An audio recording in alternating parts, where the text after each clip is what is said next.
Richard Pease, and I was a lieutenant when I left the Navy. After we went back down to Antoy and began operations again, and while we were in Cameron convalescing, the sea float operation had been established in the Coulon River, and so that was in I think it was July 10th. I was on an operation. We were carrying some rough buffs, some local Vietnamese forces. Some of them might have been mercenary forces, can't really remember. But I was on, I think it was a 3-boat operation carrying these forces, and I think a observation helicopter had thought he had seen something in an area.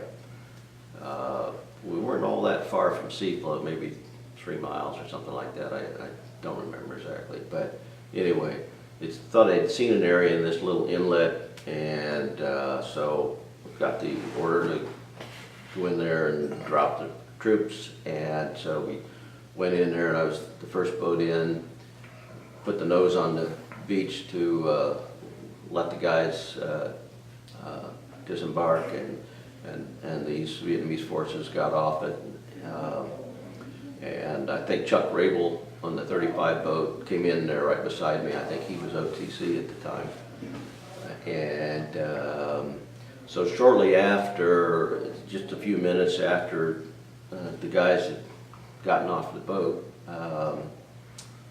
mine went off right in front of my boat, and I think they determined, I thought it was a landmine, and I guess we found out later it was a claymore. I don't know whether it was up, up in the trees or down on the ground or where it was, but obviously there were a lot of serious injuries of the Vietnamese forces that were there. That had just jumped off my boat, and I had a guy, one of my gunners was in the peak tank in the front of the boat. He had gotten some injuries from that too. Not really life-threatening, I don't think, as it turned out, but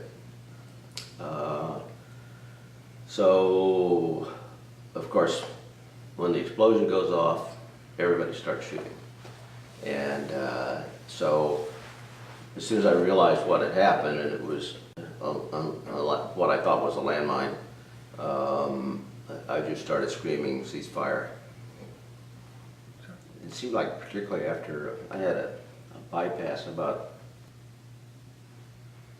I just got on the radio and just started screaming "ceasefire," and because I figured these guys on the ground, we're going to end up killing the guys on the ground, if we don't stop shooting. So got everybody to cease fire, explained what was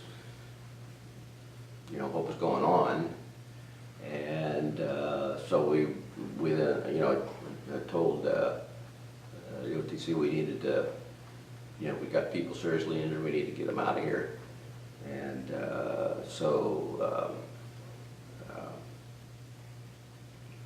that's what we did. I was standing in the pilot house door and caught some shrapnel in my shoulder, and so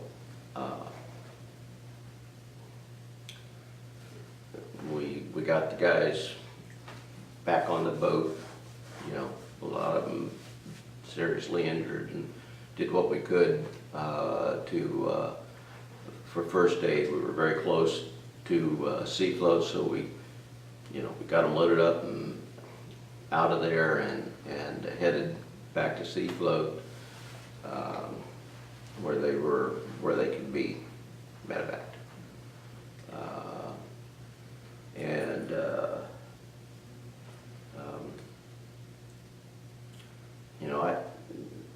I had some shrapnel in my shoulder, but didn't seem all that bad to me. So seemed to me that there was sort of this unwritten triage procedure which said, take all the Americans first. And I knew, so they were going to put me on one of the early chopper flights, and they didn't have helicopters there for everybody, so I refused to get on until they had taken some of the more seriously injured Vietnamese.